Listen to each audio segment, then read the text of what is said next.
I'll be doing my intro while you're waiting. Good evening. Welcome to the press conference for Daniil Medvedev. Please raise your hand and state your name and organisation when you ask your question. Daniil, tough day today. Just give us your initial thoughts. Yeah, tough. It's tough to say because he played well.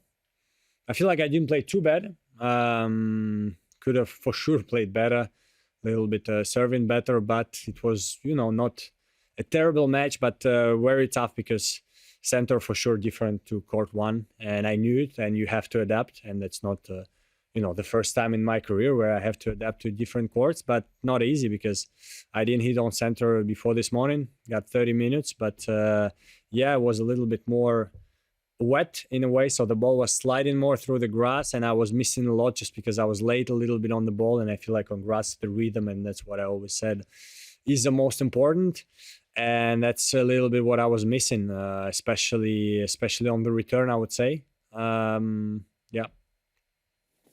Questions? Daniil, 6-3, 6-3, 6-3 in less than 2 hours. You already answered a little bit to my next question. To me, you didn't play bad.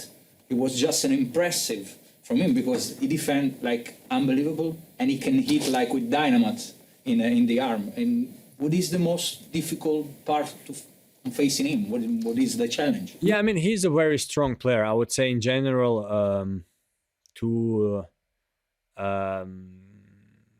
compare like the big three, they're amazing. They win so many Grand Slams. They win so many matches. He's kind of like them, he's still 20, already has one Grand Slam, playing great, been number one for many, many weeks. At the same time, I managed before in my career to beat the best players in the world, including some of the big three. Never beat Roger, but we never played also when I started to be really in the top 10 in a way. And you have to play your best. You have to play your absolute best. And as you say, as I say, I didn't play bad, but I didn't play my absolute best. And against someone like Carlos, Novak, Rafa, you need to be at your best. Maybe against other guys, you can be playing not bad and you're going to have your chances. And maybe during the match, you're going to find something to work with.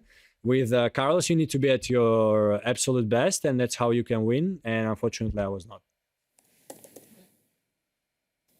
Matt Butterman, what's your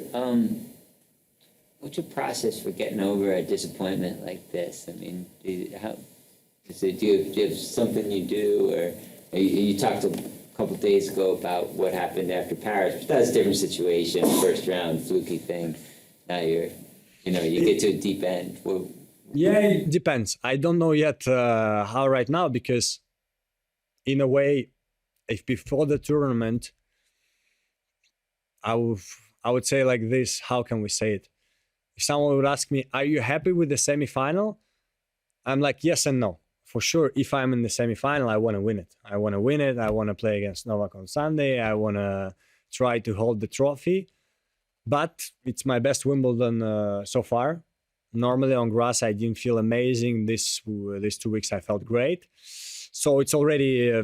I'm trying usually after the losses to find the positives. I was in 4 best players of the tournament, together with amazing players, Yannick, Novak, and Carlos. Actually, I don't think, in a way, after the big three started to get a little bit injured and stuff, we got a lot of slams where top 3 were in the semis, because usually you have upsets and stuff like this. So it's great, to prove that again and again I can be in this deepest stages of biggest tournaments, but I will be disappointed with the loss, and the only thing I can do is say to myself, next time try better, try to win a slam next time, try to beat Alcaraz or whoever else next time, and that's the only way till you finish your career.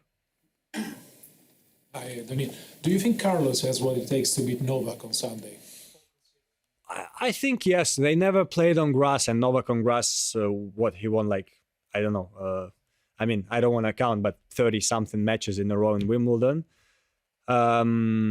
So it's going to be tough, just because you play the guy who barely loses here. So I think should be interesting match. Actually, a little bit what surprised me in a way, again, we're talking that maybe I didn't do enough well, but there were players who were causing trouble to Carlos. Jari was won a set and was up in the fourth with a break. Berrettini for a set and a half was kind of causing big troubles. I unfortunately didn't manage to do it, and that's where I'm disappointed. I'm like, other guys could, and I didn't manage to do it here in the semis. At the same time, maybe he played better. And so, yeah, it's going to be interesting final.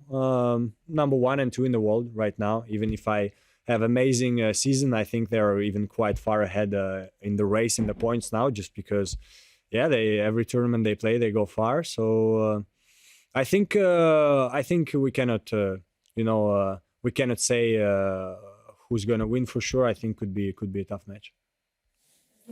Hi Daniil, Yasmin from The Express. Commiserations. I know you prefer the hard courts. Now that you've got a Masters on the clay and a Wimbledon semi-final, which surface of the two do you prefer and which result is a bigger deal?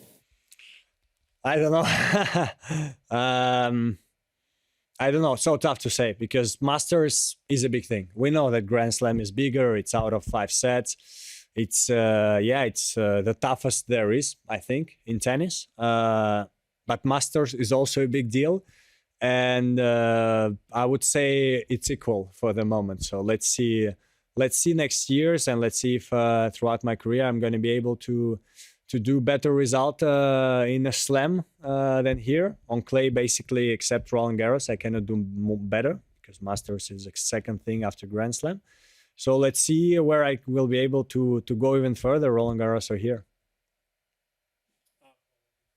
Male in Canada. Coming into this tournament, you weren't sure what the mood would be like here, given everything going on in the world. Now that you're leaving, unfortunately, what can you give me a sense of how you found it these past 2 weeks? Amazing. Even today, as I said, throughout the 2 weeks, they were going for the underdog. I was losing in the match, so they were supporting me like crazy. I felt like they wanted the match to prolong, and I actually tried. I broke him 2 times third set, but my serve was going worse and worse. He was putting pressure. I was doing, some second serves, 100 miles per hour, so pretty decent second serves. He was crushing them. So I tried, and it was amazing to be back at Wimbledon. I hope I can come back here many more years and try to improve the result. That's what I managed to do this year. I'm going to try even harder next few years. And as I say, it's been absolutely amazing. And not only during the matches on the court. Generally, if I saw anyone in the city, well, if anyone saw me in the city or I don't know, in the cafes or stuff like this, it was a great atmosphere. So really grateful, and we'll be happy to come back to England many more times. Are you someone who digests a defeat like this rather easily? And what's next for you? Very tough to answer because sometimes, usually I would say yes, but many times it happened to me that after some defeats, I would have 2-3 tournaments, a really bad, how can we say, curve, where I would play bad. And I would be like, probably it's coming from the defeat, so I have to digest it better and get over it. And sometimes actually I was able to straight away kind of jump from the defeat and, let's say, win the next tournament or something like this. So, I mean, as I said previously, I cannot change the past. I can only try to play better next time. If I have one more semifinal of Wimbledon, I have to try to play better, serve better, miss less. And that's the only way I can go forward. So next tournaments, I need to try to do better, try to win them, try to play my best. I think you don't watch tennis that much when you're out of the tournament. Will you watch this final for personal or professional interest? Because it's not half of a match. It's a very great match, and I'm not gonna lie. It's a very great match to watch, but I'm not gonna watch it just because I'm gonna be too disappointed to not be there. Even if I deserve, I lost. I don't deserve to be there in the final because I didn't win today. But if I watch it on TV, I'm probably gonna digest my loss worse because I'm gonna be like, my God, this forehand, this double fault, this return, I should have done better. I should have done, let's say Novak wins, I should have done like Novak. Why didn't I do it? Too many questions. So I'm going to follow a live score, probably. I'm going to be interested in a live score, but I'm not going to watch it. Maybe we'll see the highlights somewhere in the news or something like this. Where do you see your game in 4 or 5 years? Compared to Novak Djokovic, was mainly a baseliner. Now sometimes he does serve and volley. He's hitting stronger than ever. Considering your heights, where do you see your game? I think depends. It always depends for me about the percentage. What I feel like is going to be the best shot to win. If at one moment of my career I'm going to be there and I say, look, I think right now doing serve and volley every point is going to be the best chance for me to win most matches possible, I'm going to do it.